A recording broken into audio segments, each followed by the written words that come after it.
Hello, Alicia. Alicia. Hello, this is Moriel Strawbridge. How you doing today? I'm good. How are you? Great. So I'm actually located in McDonough also, and I came across your property that's listed in Locust Grove. Okay. Um, 1166 Cohen Drive, Locust Grove. Um, Yes. okay. And so my first question is there anything, obviously I'm looking at it's been on the market for a minute. Is there anything wrong with the house that I should know about that it's not selling, or is just that price it's at?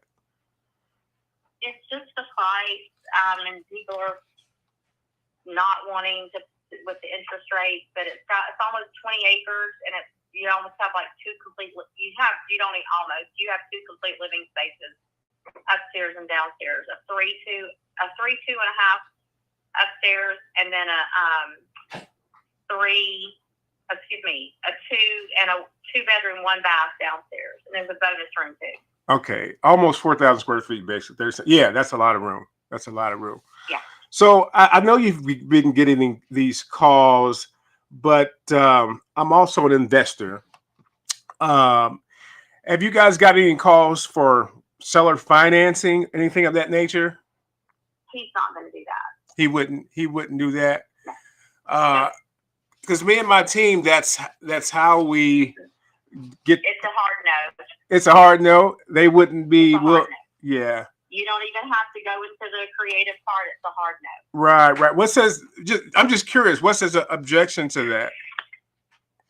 He wants to sell it and be done with it. Okay, he just wants to sell it and be just. And he doesn't want to have any ties to it. And if in 2 years you're not done with it, and you go in and you didn't finish it, then he's got to spend the money getting it finished.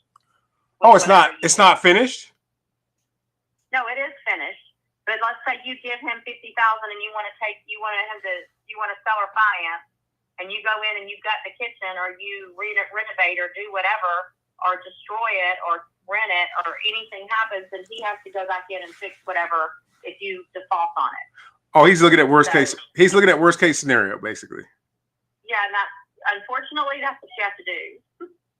Right. If we looked at worst case scenario, you wouldn't be a realtor. I wouldn't be an investor, because the worst case scenario is we don't. Hard no. I'm just telling you what he said. No. I'm not. I'm definitely not here to argue with you. No, I understand. Because obviously it's no, because he's been on the market for almost a year. So that's fine. He's been on and off the market with another realtor as well. They're just kind of firm on their price. I'm trying to get him down on it some. Right. We've gotten a million calls about creative financing on almost every listing that I have. I get those two calls. Right. Well, why do you think that's? People just want to. Why do you think that's so? Yeah. Why do you think that's so? Why do you think there's so many seller financing calls out? Why do you think that's so? People want to take over these 2% mortgages. Well, this one is free and clear, if my records are right, correct? Public record says, yeah. So we're not on this. I'm talking about the other ones too. Oh, okay, right. Over the low mortgages or different things, but he's retired and he's already moved for the most part. He comes down. They come out about every weekend. Okay. And stay there still because he has family down here, but they're ready to be done with it. Right. So let me ask you this: Is it a credibility issue? I mean, what if a hedge fund was to buy it on seller financing, someone that had a track record that would alleviate his concerns? No. I mean, you can write us an offer, and I present everything to him, but he has said not owner financing, not going to happen. Right. He's old school. No, I understand. In my experience, no one says yes to owner financing the first time. Typically, they got to hear it, multiple times, and then at some point in time, they either stick to what they're talking about or they kind of reconsider. So, yeah. So let me see if I have your. Is it KLRW at 305? Is that yours, or is that your email? Or I could text you. This your. I don't. Yeah. Where do you see KLRW 305? I see brokerage email KLRW305 at kw.com. All this is Where do pulled. you see that? It's all pulled from public record. I'm using a software that just pulls public record from listings. So it, I don't know where it comes from as far as what it pulls, but it pulls all the data. It pulls a direct. I'll give you my email address. Okay. I'm listening. Go ahead. It's ALICIA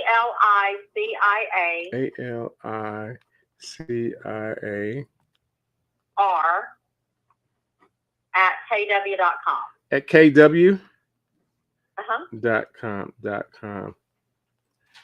Okay, so I'll send it to you, and it's once again I'm confident that you're confident he's gonna say no. That's fine. My job is just to get the word out there. So basically, I'm gonna send you 3 points. The first point is, and if I'm not mistaken, was this listed at a higher price at one time, or yeah? So it was listed at $749 at one time, wasn't it? Is that right? Yeah. It was what now? It was listed at $749 at one time. $749. Yes. Okay. Mm-hmm. So now it's at $719. So we would actually put in an offer for the original amount that he wanted. Okay. And we'd be willing to put down double, if not triple, what we would normally put down if we did an FHA loan. And I'm just telling you this, but I'm gonna email this all to you. As far as payments, we'll be willing to make 60 to 80% of what he would get if he actually rented the property out, and then we would cash him out in about 5 to 7 years. So I'll email that to you, and I'm sure he'll probably say no, but at least he'll know there's something. And like I said, we got a big company. We're nationwide. We do about 10 to 15 credit financing deals per month. So it's at some point in time, if he seems at least been interested, then we can get on the Zoom call and see how the numbers look, and whether that's next month or next year, it doesn't matter. I'm in this for the long haul. But thanks for taking my call. I'm going to email this to you. Yep. Okay, thank you. Okay, bye-bye. Bye-bye.